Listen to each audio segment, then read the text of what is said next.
This is Chapter 8.2, exercises 11 through 20. This section, 8.2, has to do with ellipses, and I'm going to work out the odd number problems here.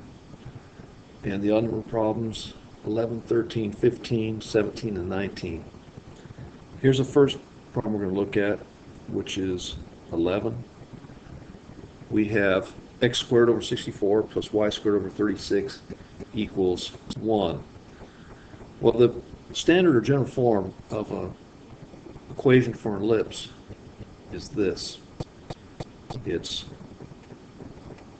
x minus h quantity squared over a squared plus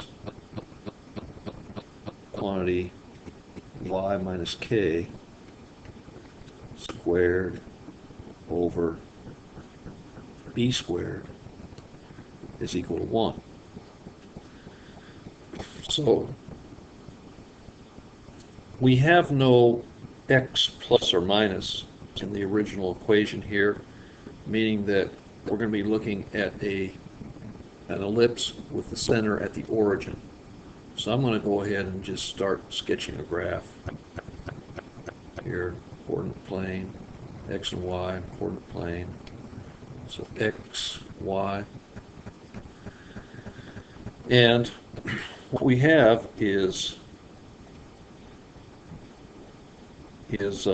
A is equal to our semi-major axis, meaning half of the longest axis of an ellipse. So in this case, we have a squared is equal to 64. So therefore, a is going to be our square root of 64, or 8. And that's our semi-major axis, so we're going to go, it's going to go along the x-axis, -1, -2, -3, -4, -5, -6, -7, -8, and to the right, 1, 2, 3, 4, 5, 6, 7, 8. So we can find our endpoints. Since our semi-major axis is 8, we have to go from the center left 8 units, and that's going to be our left endpoint, and to the right 8 units. And now we're going to have B is equal to our semi-minor axis, meaning 1/2 of our shorter axis. And so in this case we have b squared is equal to 36. So our semi-major axis is going to be our square root of 36, which is 6. So we're going to go up 6, 2, 3, 4, 5, 6, and down 6, 5, 6. I'm going to, for consistency, mark these endpoints at the top in red. And so here we have it. So we generally have an oval type shape. So here's going to be our top half of our ellipse, like this, something like this. And our bottom half is going to be like this. Okay. Not exactly right, but that'll be close enough. And we can find our c squared equals a squared minus b squared. So we take 64 minus 36. What do we get? 28. So square root of 28 is going to be our axis. So anyway, I mean our focus is square plus or minus square root of 28. But this is our sketch, what's being asked for.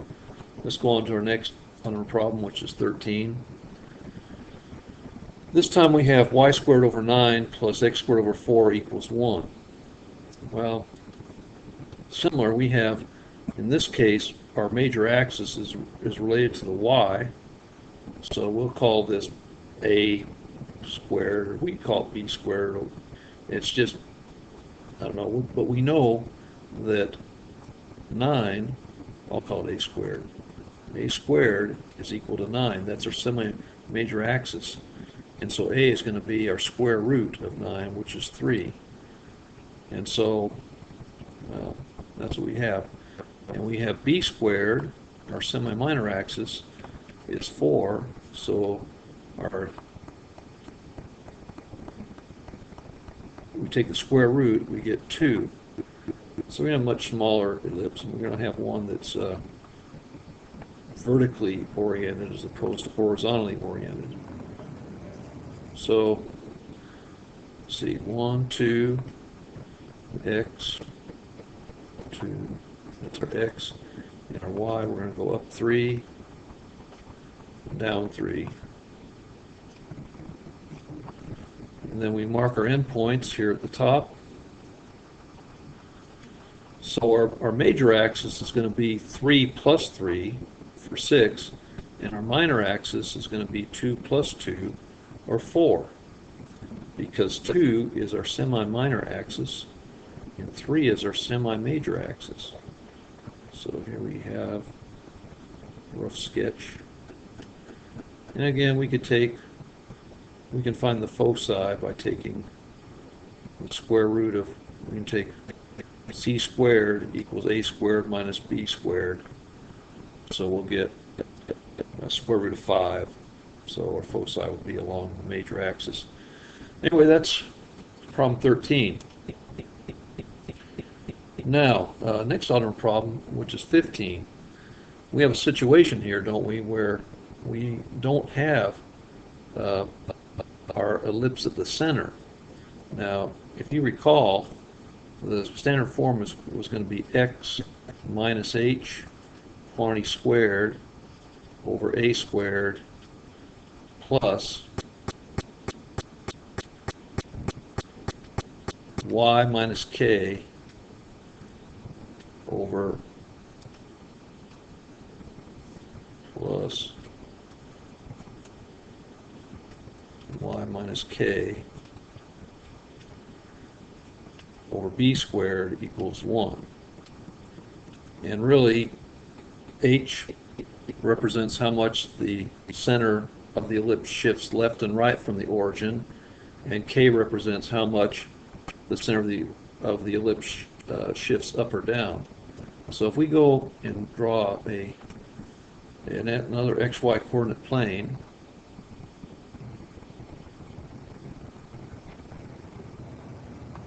okay, not so great, but there we have.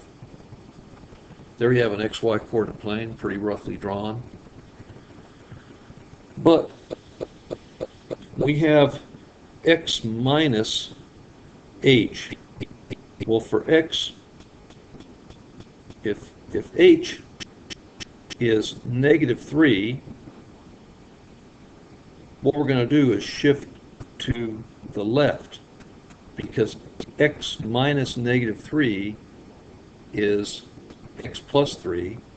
So our center of this ellipse is going to be 3 units to the left of the origin, and we have y minus 1, that's y minus k. Well, that's going to shift, minus is going to shift that center of the ellipse upward by 1, because if k is 1, then we have y minus 1, so we shift upward. So this that I'm drawing now in red is the center of this ellipse. And now we have to consider this a. We have a squared is equal to 16, and so our semi-major axis is going to be the square root of 16. So a is equal to 4. And then our semi-minor axis squared is equal to 4. And so if we take the square root of 4, we get our semi-minor axis is 2. And so what that tells us is that we have, let's see, to the left we'll go 1, 2, 3, 4, and to the right, 4. And we're going to be up here at y plus 1. So that's going to be, our endpoints are going to be over here at negative 7, comma 1, and at 1, comma 1. And as far as our semi-minor axis, we have to go up 2 and down 2 from this one. So here we go. We have it right here, and then up here. So the total from top to bottom will be 4 units, and from left to right, 4 plus 4 are 8 units. And now we can draw this pretty narrow looking ellipse that is horizontally oriented. Okay, so it's going to look something like this. Yeah. Let's see if I can draw a little more accuracy. Yeah, it's a little better here. Okay, and then it comes up like this. And we can find our foci as we did in exercise 1 through 10 by just taking 16 squared minus 4 squared, so we'll get square root of 12 on either side. So that's going to be between 3 and 4. So it'll be over pretty close to the endpoints. Anyway, that's in this exercise set. Now the next exercise set, which is 17 through 20, has us graph the ellipse using a function grapher. And so we have first the equation in standard form, x squared over 36 plus y squared over 16 equals 1. So we go to our TI Nspire CX calculator. Now this same thing can be done using the conic application in the TI 84 series calculator. And I'm not going to handle that in this video lesson, just the TI Nspire CX calculator. I might make another one at some point, but another video. But anyway, what we do is go to menu, and we go to graph entry edit. We had to get to a graph page, and then we go to equation, which is 2. So, and then we go down to option 4, which is ellipse, and we have center form. Quantity x minus h squared over a squared plus quantity y minus k over squared over b squared equals 1. And that's the form we're already given. Well, we have x minus 0, and then we have, remember in our numerator here, we had 36. Well, that's going to be 6 squared. Don't make the mistake of putting 36 in there. Okay, put the square root of what that is. And then y minus 0. And then in the denominator, we have 16. Well, 16 is going to be 4 squared. So there we go, 4 squared. So we should have our graph right here. And there it is. That's our graph. Pretty easy using this feature in our TI Nspire CX calculator. And we could have done this quite easily by hand, right? We had 36 is our semi-major axis squared. Well, the square root of 36 is 6, so 6 on either side. And then semi-minor axis squared is 16. Well, square root of 16 is 4, so 4 up and 4 down. So our total major axis is going to be 6 plus 6, or 12, and our minor axis is going to be 4 plus 4, or 8. Okay, let's go on to the next problem, the last one we'll be looking at in this set, which is 19. And 19 presents a little bit of a complexity because if you go and remember the function, the calculator, here we have plus 2 times quantity y minus 1 squared. What you have to do is look at, we have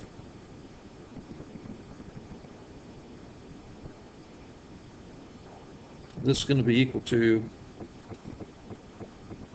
we have quantity x plus 2 squared over 5. Well, 5 is going to be square root of 5 squared, right? You'll see in a minute why this is important. And then we're going to have, for the y positioning, we're going to have quantity y minus 1 squared. And then we're going to have this, going to have 0.5 or 1/2. So I'm going to put 0.5, I'm going to put square root of 0.5 squared. That makes sense? Because that's how we're going to get 0.5. And multiplying by 2 is the same as dividing by 1/2. And then we have equals 1. So this form is just really necessary to be able to use the function our graphing calculator has ready for us. So let's go to our graphing calculator, and we put in, let's see, Control I, get a separate page here, and add graph, and we go to menu, 3, equation, which is 2, and then 4, which is ellipse, and the center form, press enter. And so just kind of looking at our, we remember we had x plus 2, right? So that's going to be minus negative 2, right? X minus negative 2. And we're going to have over square root of 5. Right. So that'll be that. And over here in the y area, we have y minus 1. So we'll just put minus 1. We didn't have to put minus negative. And we're going to have square root of 0.5. Because if we take the